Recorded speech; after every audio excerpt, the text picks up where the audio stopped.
Kita sambung daripada kitab Nafasur Rahman, iaitu hari ini bukan hari giliran saya kerana saya ambil daripada pensyarah lain.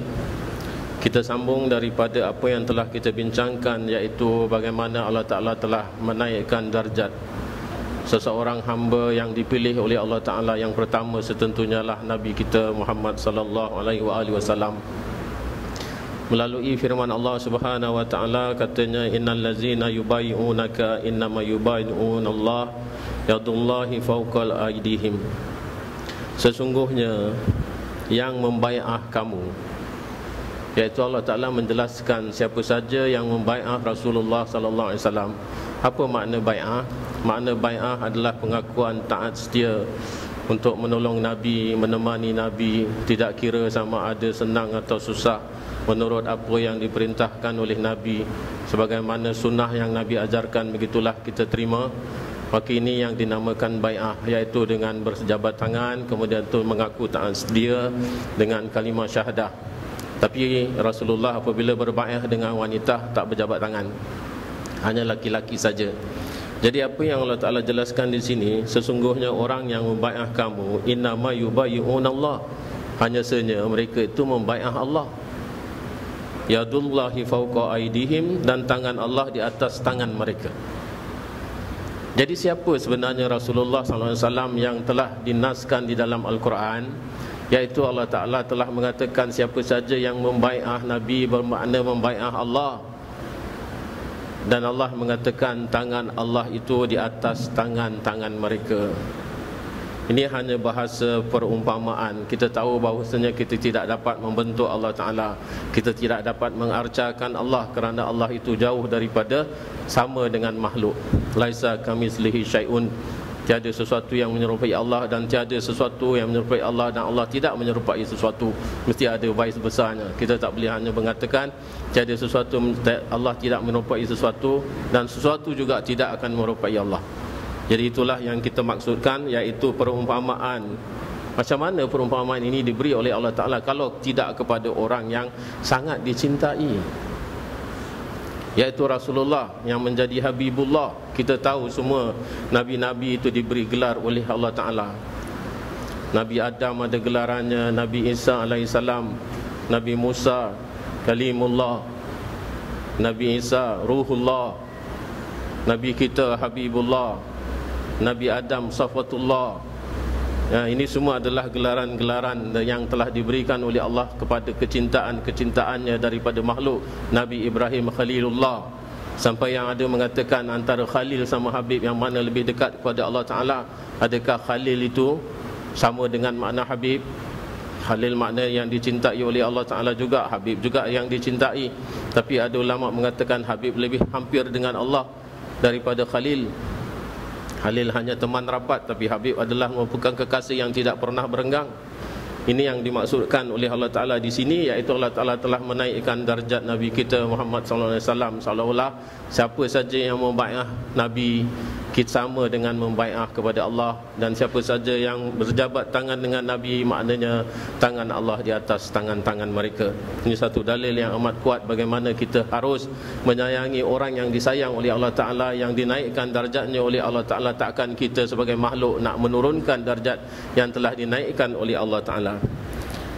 Kemudian Allah Ta'ala berfirman, wa qala al mala'u min qaumihi allazi kafaru wa kazzabu bi liqa'il akhirah. Sebab-sebab kenapa ada sebahagian makhluk yang tidak mau menghormati, mengagungkan, mengasihi makhluk-makhluk yang dikasihi oleh Allah Ta'ala adalah sebab firman ini. Mereka telah mengatakan bahawasanya firman ini adalah bermaksud baqalal mala'u min qaumihi, ada sebahagian daripada kaum allazi kafaru, yang kufur kepada Allah Ta'ala, wa kazzabu biliqa'il akhirah, dan mereka itu mendustakan akan bertemu nanti di hari akhirat. Wa atrafnahum fil hayati dunya, dan mereka itu dimewahkan dengan kehidupan dunia. Ma haza illa basyarun mislukum, adakah kamu menghormati ataupun kamu ini menaikkan darjah seorang yang sama macam kita. Ya'kulu mimma ta'kulun, mereka itu makan apa yang kita makan. Wa yashrabu mimma tashrabun, dan mereka itu minum apa yang kita minum. Adakah orang-orang ini yang kita nak menghormati dia, yang kita menganggap dia itu baik, yang kita menganggap dia itu sebagai pemimpin ummah? Ini ayat ini yang dijelaskan oleh Allah Ta'ala. Sebahagian daripada mereka hanya memandang zahirnya saja. Kita tahu sama-sama manusia, tidak Nabi yang dilantik daripada bangsa jin ataupun daripada bangsa malaikat, tetapi Nabi dilantik oleh Allah Ta'ala daripada bangsa manusia kepada bangsa manusia. Memang tidak ada perbezaan daripada segi zahirnya, iaitu Nabi manusia, kita juga manusia. Kita kahwin, Nabi juga kahwin. Kita makan, Nabi juga makan. Kita minum, Nabi juga minum. Kita tidur, Nabi pun tidur. Kerana siapa yang paling layak untuk mendidik jiwa manusia, untuk mendidik kelakuan manusia kalau bukan manusia juga? Kalaulah umpamanya Allah Ta'ala mendatangkan malaikat sebagai Nabi, malaikat tidak tidur, kita sanggup untuk mencontohi Nabi yang diutus oleh Allah Ta'ala daripada malaikat? Setentunya tidak mungkin. Jadi Allah Ta'ala itu Maha Pemurah.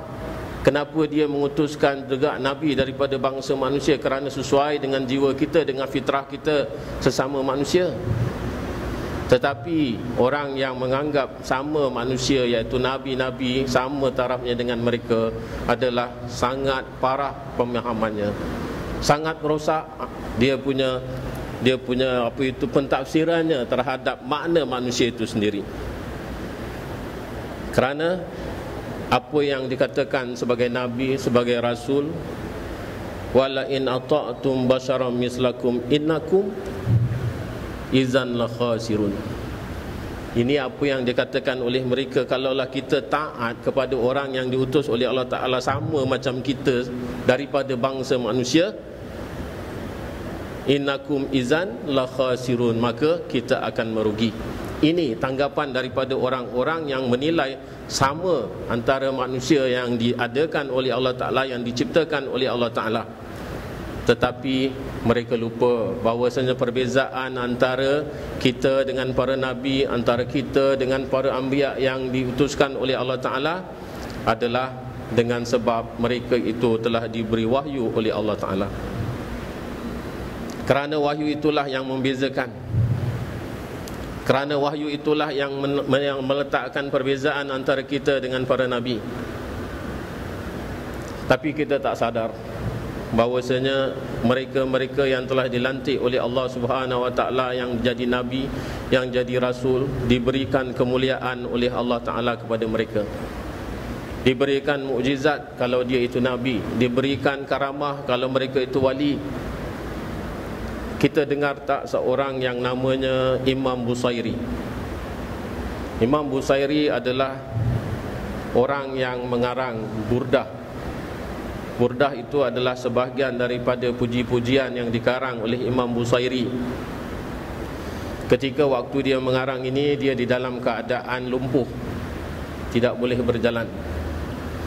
Beliau adalah nama sebenarnya iaitu Muhammad bin Sa'id bin Hamad. Dia adalah orang Mesir dan lahir pada tahun 608 Hijriah. Hidup di dalam satu kampung dekat dengan Mesir, iaitu dekat dengan Bandar Iskandaria. Dan dia berguru dengan seorang yang sangat alim yang namanya Abu Abbas Al-Mursi. Abu Abbas Al-Mursi ini adalah pengamal tarikat Syaziliyah, dan beliau telah mengambil tarikat daripada Abu Abbas yang sangat alamah ini, sangat alim besar. Dan ada sebagian orang yang mengatakan bahawasanya Imam Busairi ini lahir pada tahun 698. Sangat jauh perbezaan. Yang satu kata 608 Hijrah, yang satu kata 698. Tapi oleh kerana banyak bukti-bukti yang didapati bahawasanya Imam Busairi ini belajar dengan Imam Abu Abbas Al-Mursi, sedangkan Imam Abu Abbas Al-Mursi meninggal pada tahun 686 Hijriah. Kalaulah yang berpendapat bahawasanya Imam Busairi ini lahir pada tahun 698 setelah wafatnya Abu Abbas Al-Mursi, bagaimana dia nak berguru? Jadi ini adalah melupakan dalil kuat, iaitu bahawasanya Imam Busairi lahir pada tahun 608 Hijriah. Dan ketika dia mengarang di dalam keadaan dia yang sakit, tidak boleh berjalan, waktu dia memuji tentang kebesaran Rasulullah SAW, sampailah pada satu kalimat, fama balaghul ilmi fihi annahu basyarun, maka telah sampai ilmu itu padanya bahawasanya dia adalah hanya seorang manusia. Tetapi yang dimaksudkan ini telah sampai muktamad, penghabisan daripada muntaha al-ilm adalah Rasulullah kita, iaitu Allah Ta'ala telah memberikan, mengajarkan kepadanya segala-galanya, wa'imah dia hanya seorang manusia sekalipun. Kemudian tu dia tak tahu apa macam nak sambung lagi syair ini. Kemudian tu dia tertidur. Di dalam tidurnya Imam Busairi didatangi mimpi Rasulullah sallallahu alaihi wasallam. Rasulullah berkata kepada Imam Busairi, kamu tambahkanlah di dalam kalimatnya, wa annahu khairu khalqillah kullihim, dan sesungguhnya Rasulullah adalah sebaik-baik makhluk Allah sekaliannya. Sebaik-baik makhluk Allah sekaliannya. Adakah orang yang telah mengajar Imam Busairi ini mengaku dirinya, membesarkan dirinya kerana semata-mata dia itu seorang Nabi, ataupun dia itu mengatakan sebenarnya dia adalah orang yang telah dipilih oleh Allah sebagai makhluk yang paling terbaik sekali? Dia sadar daripada mimpinya, dia tulis itu. Sebelum dia sadar, selepas Rasulullah mengajarkan wa annahu khairu khalqillah kullihim, Rasulullah selimutkan. Ada sebagian riwayat mengatakan Rasulullah usap dengan tangan Rasulullah kakinya yang sakit, yang lumpuh, yang tidak boleh berjalan. Kemudian tu di dalam mimpi tu dia bangun selepas diusap oleh Rasulullah. Ada yang mengatakan Rasulullah selimut dengan selimut Rasulullah. Kemudian tu apabila dia sadar daripada tidurnya, dia boleh berjalan, sembuh daripada penyakitnya hanya dengan sebab diobati oleh Nabi di dalam mimpi, dan dia meletakkan bait yang diajarkan oleh Rasulullah di dalam syairnya. Sekarang Al-Burdah sangat masyhur. Cuma orang di sini saja tak kenal Burdah, kerana kita sini banyak mengenal Barzanji daripada Burdah. Tapi pelajar-pelajar yang datang daripada Mesir, datang daripada Syria, banyak pakai bacaan Burdah ini. Burdah adalah satu pujian kepada Rasulullah yang amat tinggi nilai bahasanya, dan Rasulullah sangat suka apabila mendengar pujian-pujian makhluk, pujian-pujian umatnya kepada dirinya, kerana untuk mengingati bahawasanya pujian itu adalah datangnya daripada Allah Subhanahu wa taala, bukanlah Rasulullah itu membanggakan diri atau sebagainya. Ini adalah menunjukkan bahawasanya itulah yang telah Allah Ta'ala berikan kepada Rasulullah, membezakan antara Rasulullah dengan manusia biasa. Memang kalau kita tengok batu sama batu, kita tak dapat bezakan yang mana satu batu, yang mana satu nilam, kerana sama-sama jenis batu. Begitu juga antara manusia sama manusia, yang mana satu Nabi, yang mana satu bukan Nabi. Hanya terbezanya disebabkan apa? Allah berfirman, innahnu illa basyarun mislukum, inna nahnu illa basyarun mislukum, sesungguhnya kami tiadalah lain selain daripada makhluk seperti kamu juga. Walakin Allah, akan tetapinya Allah, yamunnu, makna Allah Ta'ala memberikan kurnia, ala man yasha'u min ibadihi, kepada orang-orang yang dikehendaki daripada hamba-hambanya. Jadi Nabi adalah merupakan apa yang telah Allah Ta'ala pilih untuk menjadi pembimbing umat. Begitu juga selepas daripada Nabi, sahabat-sahabatnya, apa sebagainya, sampaikan Nabi mengatakan barang siapa yang membunuh kafir zimmi, Allah Ta'ala tidak akan ciumkan dia bau syurga. Apalagi kalau ada orang Islam yang membunuh orang Islam sendiri. Kan baru-baru ni kita dengar Syekh Ramadan Al-Buti telah meninggal dunia, telah wafat.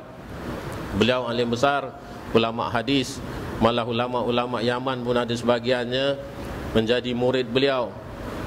Pada ketikanya kejadian itu, dalam lebih kurang 2 minggu sebelum kejadian tersebut, ada satu orang murid beliau daripada Yaman telefon tanya apa khabar. Dia kata khabar baik, hanya saja aku merasakan bahawasanya umur aku hanya tinggal beberapa hari saja yang dapat dihitung. Kalau seandainya orang-orang yang pernah berdebat dengan aku dengan ijtihad aku. Kalaulah salah, mudah-mudahan Allah Ta'ala memberikan satu pahala. Kalau debat aku betul, Allah Ta'ala mudah-mudahan memberikan 2 pahala. Ini yang dikatakan oleh Syekh Ramadan Al-Buti kepada muridnya yang ada di Tarim. Ini saya dapat cerita ni daripada orang Tarim juga. Ya, kerana kita tahu bahawasanya imam di sini iaitu Imam Abu Zaki kan ada di sana. Jadi terkadang-kala dia ada mengirim berita kepada kita. Kemudian tu terjadilah apa yang terjadi, iaitu satu, kita katakan sebagai satu pembunuhan, iaitu telah terkorban, mati syahid Syekh Ramadan Al-Buti, seorang ulama besar. Kita kehilangan sangat daripadanya segala ilmu-ilmu yang diajarkan. Tapi kita diberitakan bahawasanya sebelum kejadian ini berlaku, beliau telah mengadakan perdebatan yang amat hebat menentang satu fahaman yang cuba menguasai Syria, iaitu sudah saya pernah jelaskan di dalam salah satu kuliah saya, iaitu satu golongan yang namanya Nusairiyah. Nusairiyah ni ada banyak pengajaran-pengajarannya yang menyimpang, yang telah dibasmi, yang telah didibetkan, yang telah diperdebatkan oleh Syekh Ramadan Al-Buti ini. Barangkali dengan sebab ini mereka tidak merasa puas hati terhadap apa yang telah diperjelaskan oleh Syekh Ramadan. Maka itulah sebabnya terjadi yang demikian. Ini hanya satu andaian barangkali, bukan perkara yang sebenarnya, tetapi inilah yang telah diberitakan kepada kita semua. Mudah-mudahan Allah Ta'ala mencucuri rahmatnya, meletakkan dia di dalam kalangan orang-orang yang sangat berbahagia di samping Allah, di sisi Allah. Al-Fatihah untuk beliau. Bismillahirrahmanirrahim.